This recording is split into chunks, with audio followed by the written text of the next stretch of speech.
Eh Jack, qu'est-ce que tu veux faire? Je sais pas. Qu'est-ce que tu veux faire? Ah bah moi je sais, parce que je connais un parc dans lequel on peut voir de super spectacles. Oh, si c'est encore ton parc avec les dauphins là, c'est pas la peine. Ah, il y a aussi les otaries. C'est vrai les otaries. Pas drôle, c'est de la merde. Eh Jack, qu'est-ce que tu veux faire? Je sais pas. Qu'est-ce que tu veux faire? Écoute Jack, je te demande qu'est-ce que tu veux faire. Et tu me réponds je sais pas qu'est-ce que tu veux faire. Alors je demande qu'est-ce que tu veux faire, tu réponds qu'est-ce que tu veux faire. Mais qu'est-ce que tu veux faire? Faisons quelque chose bordel. Ok. Qu'est-ce que tu veux faire? Oh bordel, je pense que je vais attraper ton trou du cul et l'écarteler jusqu'à ce qu'il pète. C'est encore mieux que le spectacle d'Otaï ça.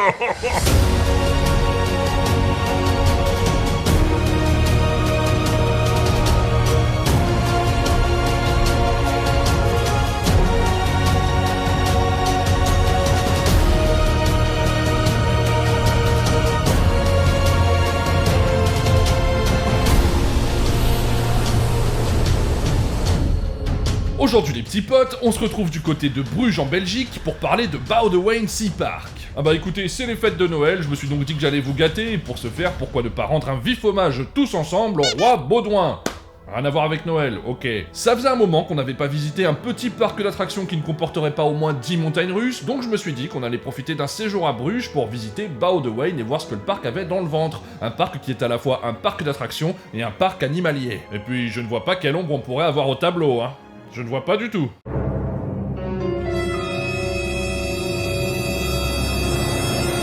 Ouais bon, l'ombre c'est même plus une ombre là, hein. C'est une éclipse totale, parce que Boudewijn est détenu par le plus grand fossoyeur parmi tous les exploitants de parcs d'attractions du monde connu, à savoir les Espagnols d'Aspro. Parce que Aspro c'est donc notamment cette année la fermeture d'un parc d'attractions situé au Pays de Galles et nommé Hawkwood, un parc d'attractions qu'Aspro a racheté en 2008 des mains d'une famille donc galloise qui avait fondé le parc et qui l'a fait tourner parfaitement pendant 40 ans. C'est également la gestion calamiteuse des Aqualand qu'on connaît bien en France et qui sont parmi les pires parcs aquatiques possibles sur Terre, et également et Walligator Grand Est et Walligator Sud-Ouest, et pour cela j'ai pas besoin de vous expliquer davantage pourquoi c'est de la merde. En gros, Aspro c'est vraiment un groupe qui n'en a rien à foutre de ces parcs et qui cherche juste à en soutirer le maximum d'argent tout en injectant le moins possible. Bon bah maintenant qu'on sait tout ça, est-ce que j'ai besoin d'épiloguer plus longtemps? De toute façon, je pense que vous constaterez par vous-même l'état global du parc et de son offre au cours de cet épisode, et je pense que ça suffira à vous faire une idée de ce qu'on propose ici aux visiteurs, tout en gardant en tête que le parc n'est franchement pas donné, et ça on y reviendra à la fin de cette vidéo. Allez, je ne vous fais pas perdre plus de temps avec ce briefing, et je vous invite à venir avec moi à la découverte de Boudewijn, et pour ce faire, je vous laisse immédiatement avec ce que j'ai filmé et ce que j'ai monté. On est le 31 octobre, donc qui dit 31 octobre dit Halloween,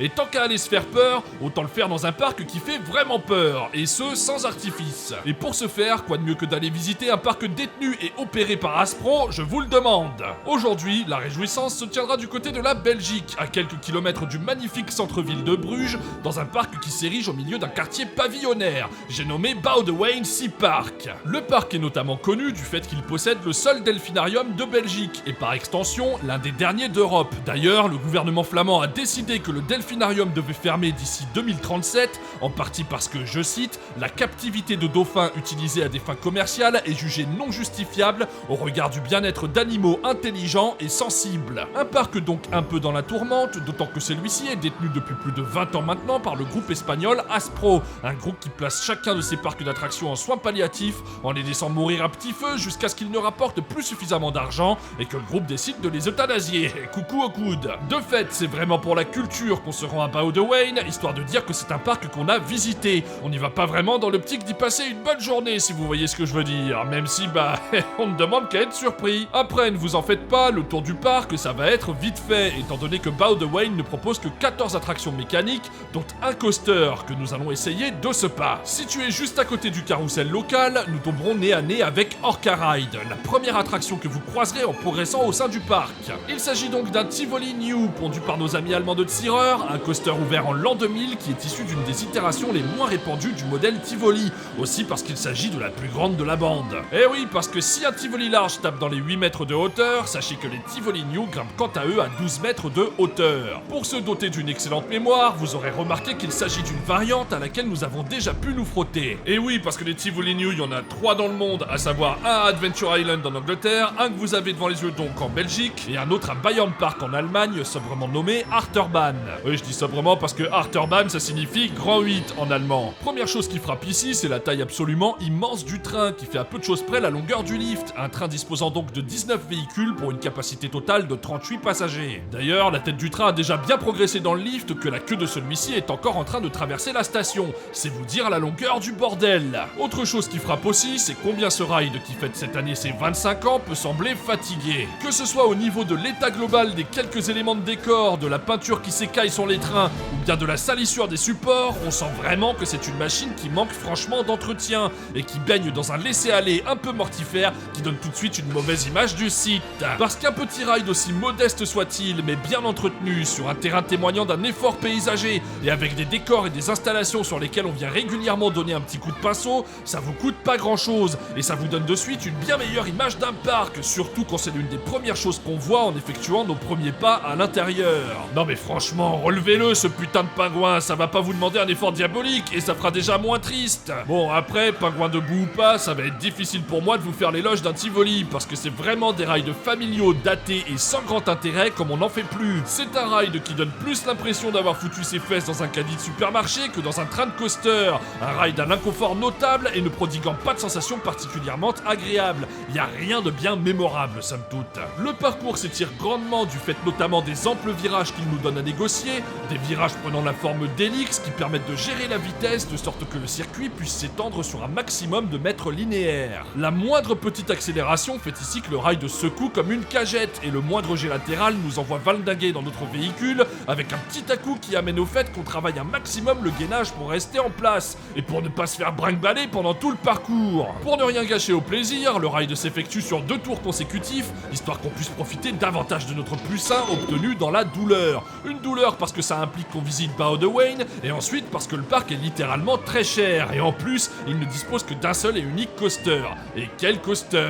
On aura également un petit mot pour le design des trains avec cette queue d'orque placée à l'arrière de chaque véhicule qui obstrue bien la vue de tout passager qu'il soit placé ailleurs qu'à l'avant. Comme ça pouvait d'ailleurs être le cas avec Chameau Express à SeaWorld Orlando avant que le train ne soit changé. Quand je vous disais que le soin apporté à un parc vous en donnait tout de suite une image positive ou négative, je vous laisse contempler ce petit panorama juste à côté du coaster, avec ce bâtiment qui est déjà d'une tristesse inouïe, auquel on vient ajouter ici un cabanon tout crade, des tables d'extérieur pas rangées et des chaises balancées à la va comme je te pousse sur l'estrade en pierre jouxtant le coaster. Tu vois, c'est des trucs tout bêtes hein, mais commencez déjà par ranger vos chaises et vos tables et ce sera un bon début. Bon, comme on n'était pas très chaud à l'idée de s'enquiller un tour de carrousel et comme on commençait à se dire qu'on n'allait pas pouvoir encaisser la découverte de ce parc tout en ayant le ventre vide, nous sommes allés nous restaurer dans le seul restaurant ouvert à Bao de Wayne Sea Park ce jour, un restaurant situé à l'entrée du parc, à quelques pas du coaster. Au programme donc, une cuisine de cafétéria, tout ce qu'il y a de plus classique, genre restaurant d'entreprise un peu bas de gamme et dans lequel on va uniquement parce qu'il nous reste quelques euros sur la carte resto. Ce qu'on a dans l'assiette donc, c'est pas terrible, c'est du surgelé réchauffé et absolument sans saveur, à se demander quel est le pourcentage de viande dans les boulettes de viande proposées à la carte. Et surtout, le contenu de nos 2 plateaux nous est revenu à 35 € en tout et pour tout. Ça fait quand même très très cher pour ce que c'est. Pour ce qui est de la salle en elle-même, on reste dans le champ lexical du restaurant d'entreprise, la salle est très aseptisée, sans personnalité, à se demander si on se trouve bien dans le restaurant d'un parc d'attractions ou dans la cafette du siège de Chronopost. On se demandera également quel est le rapport entre cette fresque murale et un parc orienté autour des mers et des océans, parce qu'autant j'aurais pu comprendre venant d'un Kaiser Leibniz qui tient ses origines du travail de la terre, autant ici ça ne fait vraiment aucun sens. En sortant de ce restaurant, nous tombons nez à nez avec la seule déco d'Halloween proposée par le parc, mais genre vraiment la seule déco présente dans tout le parc, hein, c'est quand même assez fou pour être souligné, et nous relèverons que pour un parc à ce prix-là, proposer des toilettes avec un lavabo sur 2 qui marche, les sèche-mains Dyson HS, la chasse d'eau qui ne fonctionne pas, et la saleté globale alors qu'il y a 3 pelés dans le parc, c'est quand même du beau foutage de gueule. Bon allez, j'ai l'impression qu'on est vraiment parti du mauvais pied avec ce parc, donc on va se ressaisir et tenter de remettre les compteurs à 0, même si je vous avoue que l'entrée en matière ne laisse pas présager du meilleur. Bon mais alors, qu'est-ce qu'on a à faire à Bao de Wayne? Eh bien, tout ce que vous pouvez retrouver sur ce plan. Ah ouais, ça m'a quand même pas l'air très étoffé comme offre pour un parc à 31,50€ l'entrée. Puisqu'on est à côté du show des otaries, étant donné que le parc propose aussi un show d'otaries, allons voir ce que ça donne du côté de la scène et imprégnons-nous de l'ambiance du lieu afin de nous préparer à ce spectacle que nous reviendrons voir plus tard dans cet épisode.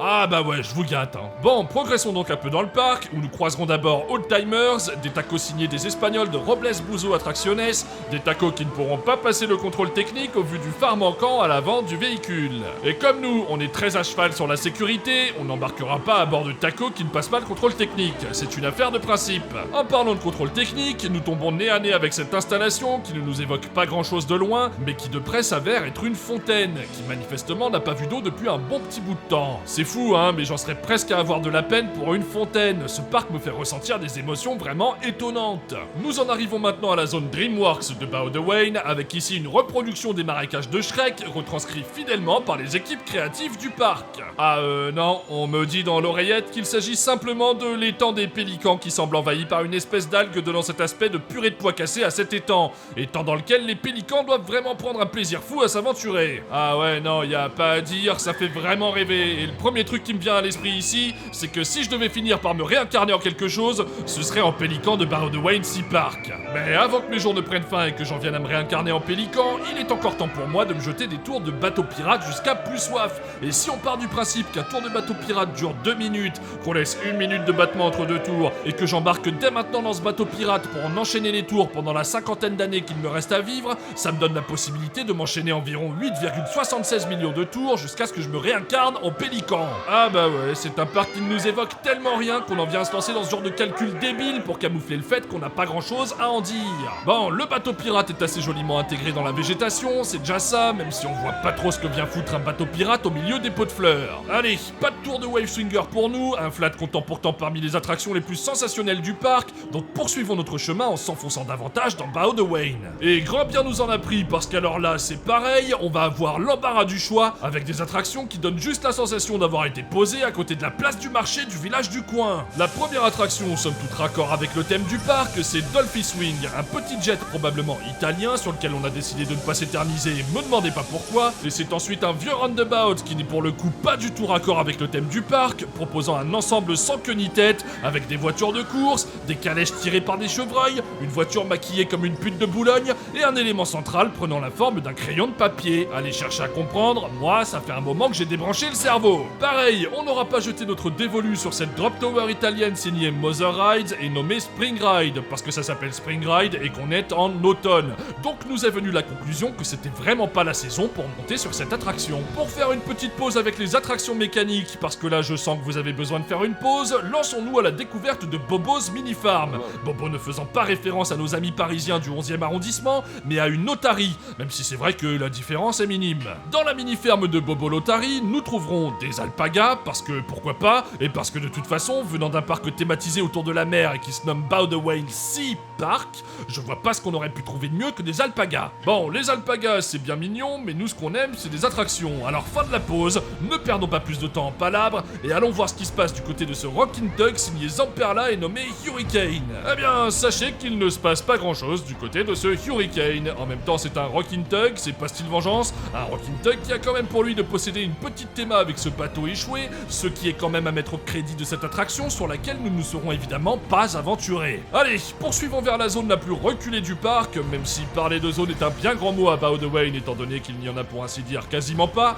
et allons nous faire un tour de chevaux galopants avec des cow-boys et des indiens des océans des mers. Bordel, mais tu t'appelles Sea Park et tu me ponds des petits chevaux avec des cow-boys et des indiens, est-ce que tu serais pas un peu en train de te foutre de la gueule du monde, parc? Bon, mais calme-toi Noobik, il réaménage cet endroit pour ton plus grand confort. Ouais bah pensez à réaménager la bâche aussi, hein, parce qu'elle en a bien besoin, et puis tout le parc pendant qu'on y est, parce que j'ai même voulu me prendre un truc au distributeur, mais le distributeur, ça fait bien longtemps qu'il a pas vu la couleur d'une canette, et bien longtemps qu'il a pas vu la couleur d'une prise de courant. Bon, après avoir vu les poules du parc de la mer, et après avoir vu les émeus du parc de la mer, nous arrivons enfin au fond du parc de la mer, où nous attendent pour le coup de véritables animaux marins, puisque nous aurons l'insigne honneur d'y rencontrer des phoques. Des phoques qui doivent quand même rudement se faire chier dans leur petit bassin, parce que c'est quand même pas très étendu ce bordel, t'en as fait le tour en 5 brasses et demi, et pourtant je suis pas Florent Manodou. Mais au moins, contrairement à la scène des otaries tout à l'heure qui ne ressemble ressemblent franchement pas à grand chose, ici c'est pas trop mal. Il y a en tout cas un petit effort de fait qu'on peut leur concéder. Et vu qu'on ne peut pas leur concéder grand chose, bah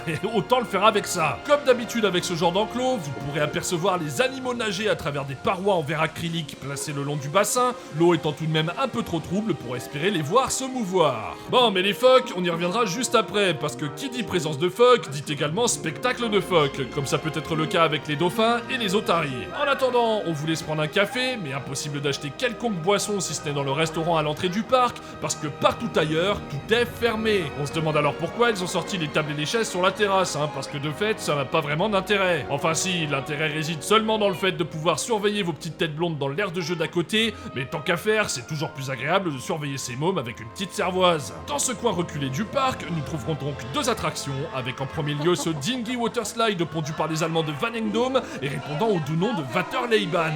Une attraction qui risquera de bien vous humidifier le sillon interfessier. En même temps, en allant faire ça, vous saviez très bien à quoi vous vous exposiez. On y trouvera également le petit train du parc, qui est donc un miniature railway répondant au doux nom de Treintje, ce qui signifie petit train en néerlandais. Et oui, les Tripes du Double, c'est aussi une émission ludique pour apprendre en s'amusant. Bon, pas grand chose à signaler sur ce petit train, même si je sais que vous mourriez de curiosité à l'idée d'en savoir davantage. Disons seulement que la balade, certes bucolique, reste tout ce qu'il y a de plus sommaire, et ne comporte pas plus d'intérêt qu'une balade à pied dans les allées du parc.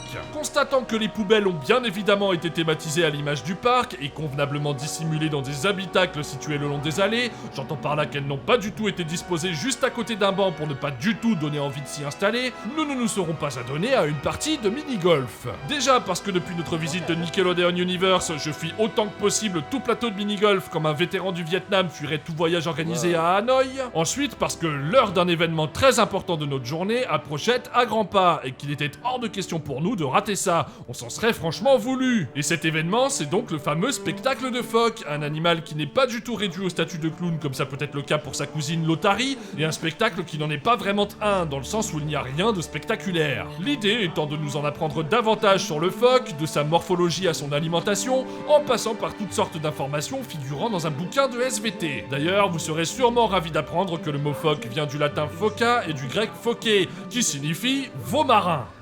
Alors oui, c'est mignon tout plein, c'est rigolo, mais ils doivent quand même rudement se faire chier ces bestiaux. Et je vous avoue que la mise en scène et le micro fatigué de l'animateur n'ont pas permis de nous amuser davantage. De fait, on ne sera pas resté bien longtemps à contempler ces mammifères marins quémander leur poiscaille. Allez, si on se fait un petit plan fleuri parce que les fleurs c'est quand même vachement sympa, un peu comme de rider du Vekoma, et on se dit qu'il est dommage qu'il ne fasse pas 20 degrés de plus parce qu'on se serait bien lancé à l'assaut de cette aire de jeu aquatique. Quoi, comment ça non? J'ai payé 31,50€ mon entrée, je squatte donc l'aire de jeu aquatique autant que je veux. Non mais des fois. Alors non, pas de nouveau tour de coaster pour nous, parce qu'on ne voudrait quand même pas abuser des bonnes choses, mais continuons donc à arpenter ce parc qui regorge de surprises, avec ici ces anneaux olympiques placés au-dessus d'un portail d'accès au parc. Je n'ai aucune idée de ce que ça fout là, donc si vous le savez, n'hésitez pas à m'en faire part en commentaire. Bon, il y a aussi cette bicoque avec les fenêtres de l'étage qui sont condamnées, et qui arbore une très belle fresque sur laquelle on nous invite à découvrir l'art du patinage. On n'a pas trop compris ce que ça venait foutre là non plus, mais là je pense que personne ne saura nous en donner une raison valable. Mais quelle joie ce serait de pouvoir apprendre à patiner à Bowdewayne Sea Park. Une joie dont ma femme commence d'ailleurs à être totalement dépourvue. Là, je pense qu'elle arrive au bout du rouleau, la pauvre. Elle qui semble plongée dans une profonde mélancolie, regardant presque jalousement ses gens se diriger vers la sortie du parc.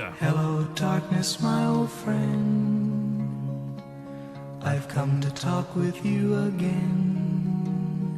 Oh là là là là, pourtant on s'amuse bien à Bowdewayne Sea Park. Bon, mais pour te sortir de ta mélancolie, Erika, allons donc voir à quoi ressemble le Delphinarium avant que la représentation de fin de journée n'ait lieu. Delphinarium qui est tout de même la pièce maîtresse du parc, pièce maîtresse qui tient à bout de bras la fréquentation annuelle de Bowdewayne. Alors Erika, qu'est-ce qu'on peut faire pour te remonter le moral? Une photo avec un dauphin pour la modique somme de 20€? Non? Comment ça il est sinistre ce delphinarium? Moi je le trouve plutôt sympa, charmant et plein de vie. Comment ça on dirait un couloir d'un hôpital désaffecté? Comment ça t'as l'impression de faire de l'urbex? Oh non, là je te trouve dur Erika. Regarde, il y a plein de panneaux sur lesquels on peut apprendre plein de trucs sur les animaux de la banquise, certes aucun rapport avec les dauphins qui vivent dans toutes les mers sauf des zones arctiques et antarctiques, et on peut même jeter un œil au bassin dans lequel aura lieu le spectacle de tout à l'heure, et avec un peu de patience, tu pourras même voir un ou deux dauphins passer devant toi. Non vraiment, il y a tout pour être heureux, je te trouve bien difficile. Il y a même une petite expo photo pour le bonheur des petits et des plus grands. Ah ça c'est sûr, il y a bien des choses à voir à Bao de Wayne. Eh ben, de rien pour la visite, mais ne vous inquiétez pas, on reviendra tout à l'heure pour le spectacle. Bon, mais nous en attendant, nous avons un autre spectacle que nous n'aurions raté pour rien au monde, qui n'est autre qu'un autre spectacle particulièrement croustillant du parc. Eh oui, nous sommes bel et bien revenus sur la scène des otaries, scène pas fatiguée du tout et régulièrement rafraîchie, pour assister à, je vous le donne en mille, un spectacle d'otaries.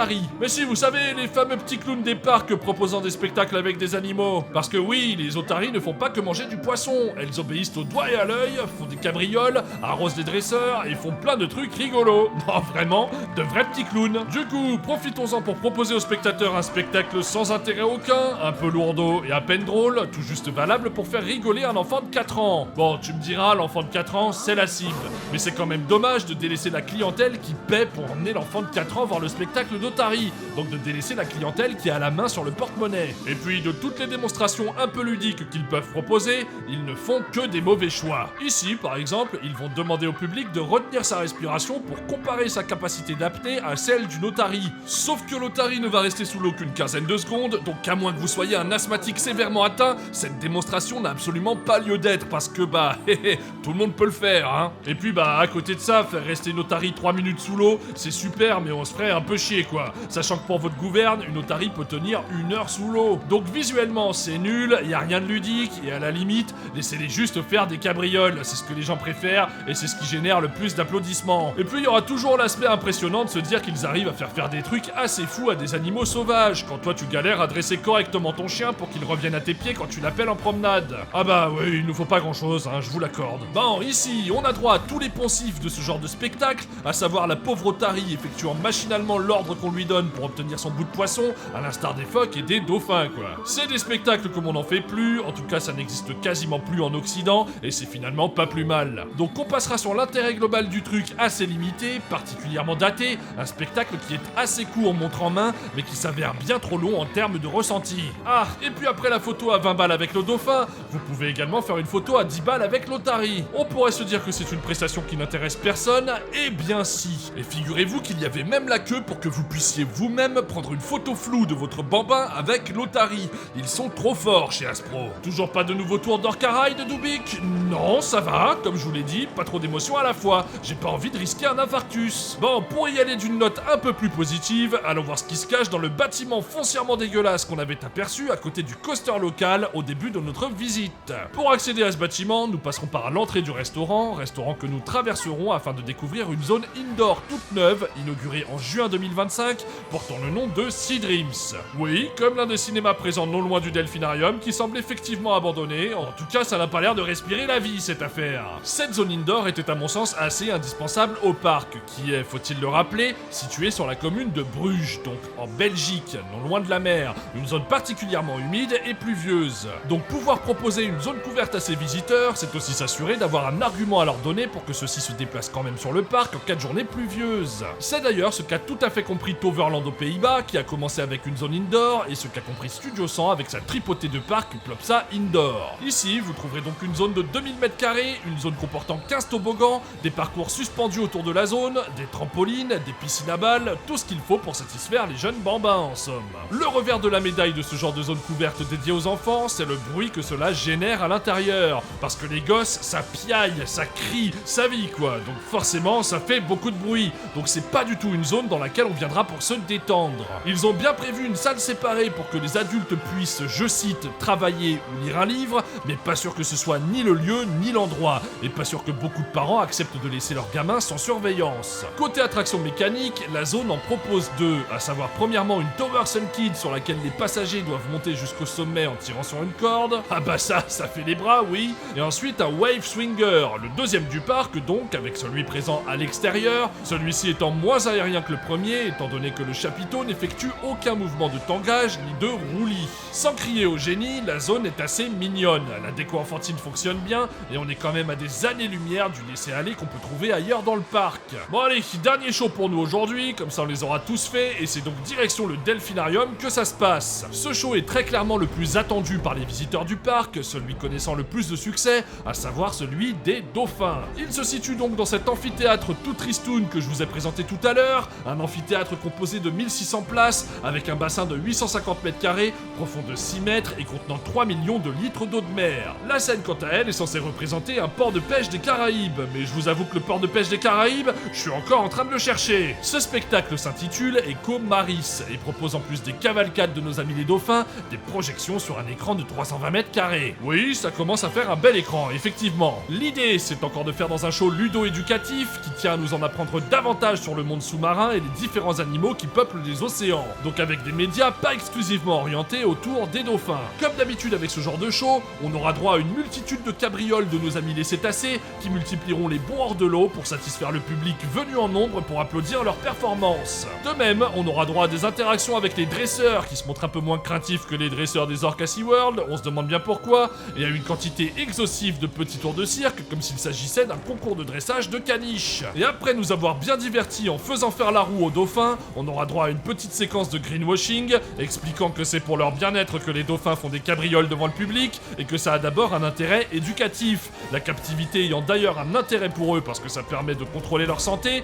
et que les étudier permet de mieux prendre soin des animaux dans la nature. Ça a aussi un intérêt scientifique parce que ça permet de s'adonner à davantage de recherches sur l'espèce et le fait d'avoir un delphinarium permet également de prodiguer les premiers soins aux dauphins échoués et donc de jouer un rôle dans leur préservation. Bref, ça sent fort le discours un peu bancal et placé au chausse-pied d'un parc qui se sait dans la sauce et qui essaie de justifier tant bien que mal le fait d'être l'un des derniers parcs de l'Europe de l'Ouest à proposer ce type de spectacle pas franchement très bien vu à l'ère contemporaine. Et puis après cette séquence nous expliquant que sans Bao de Wayne, les dauphins seraient morts, on reprend les cabrioles et tout le tintouin avec les dresseurs qui nous refont des cascades et qui redonnent du poisson aux dauphins quand ils ont bien fait la roue. Bref, on a l'impression que je suis un membre de Sea Shepherd alors qu'au fond c'est pas vraiment mon combat, mais force est de constater que même si je suis assez éloigné de tout ça, ce genre de spectacle me fait toujours un peu rire en coin, tant je trouve ça dépassé. Erika, quant à elle, a adoré le moment, puisqu'elle a passé 3/4 de la représentation à dormir sur mon épaule, donc j'irai pas forcément lui demander ce qu'elle a pensé de la prestation. C'est donc la fin d'Eco Maris, et donc le moment pour nous de quitter cet amphithéâtre, et par extension,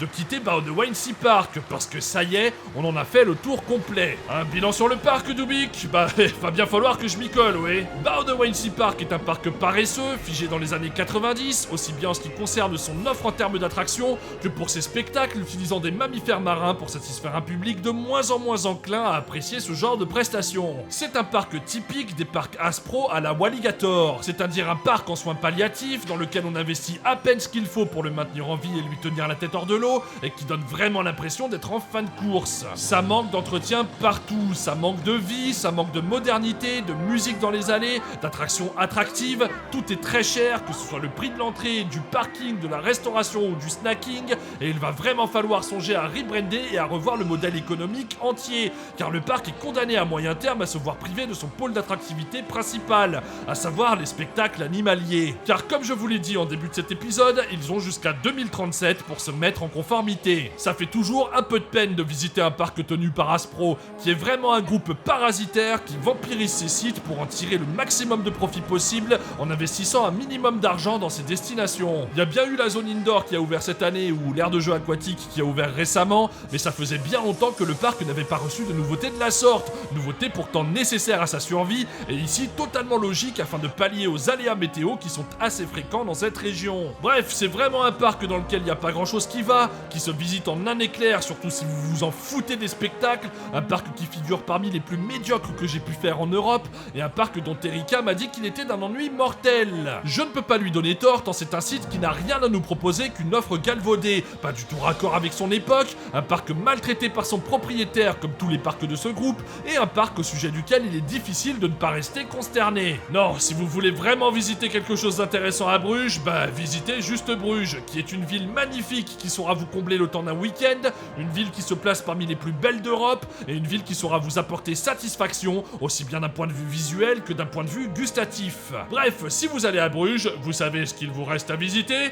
et ce qu'il vous reste à éviter. Ah là on est vraiment sur ce que j'appelle des attrape-couillons, parce que le parc va vous faire saigner du porte-monnaie, tout en vous proposant une expérience beaucoup moins étoffée que des petits parcs régionaux type Parc du Bocas ou Parc des Combes, qui se veulent beaucoup plus modestes, mais qui vous proposeront beaucoup mieux pour moins cher. Franchement, l'entrée de Bao de Wayne, ça ne vaut pas plus de 25 €, et un tarif acceptable, ce serait 20 €. Parce que là, c'est la cata. Alors je vous ai fait le compte, pour 2 personnes, c'est 61 € d'entrée, 10 € de parking, 35 € de bouffe, 3,30 € le café, 4,50 1,50€ la petite bouteille de soda. On n'a rien fait de fou, hein, pas de merchandising par exemple, juste un petit café et une petite bouteille de Sprite, et la journée nous est revenue pour deux à 113,80€. Une famille avec 2 adultes et 2 enfants, qui est quand même la cible type privilégiée par ce parc, dépensera à minima 200€ pour sa journée. Et pour visiter un parc aussi pété que ça, 200€ c'est vraiment énorme. En tout cas, le parc ne délivre pas une prestation qui justifierait un tel prix. Parce que là, qu'est-ce qui pourrait vous pousser à aller à Boudewein? Dans un rayon de 50 km, vous avez Belward et Plopsaland.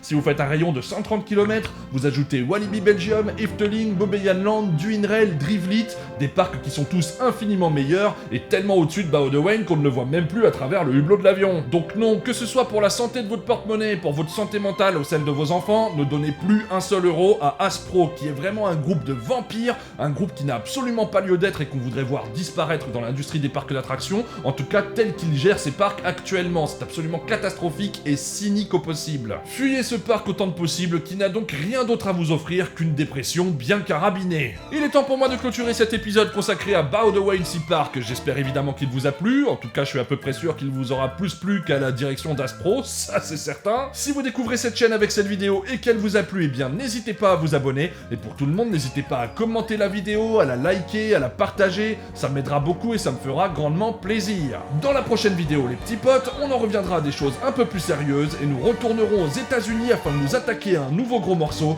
à savoir King's Dominion et son formidable Intimidator 305. Et jusqu'à cette prochaine vidéo qui sera donc consacrée à King's Dominion, et bien jusque là les petits potes, portez-vous bien et ridez bien. Allez, ciao!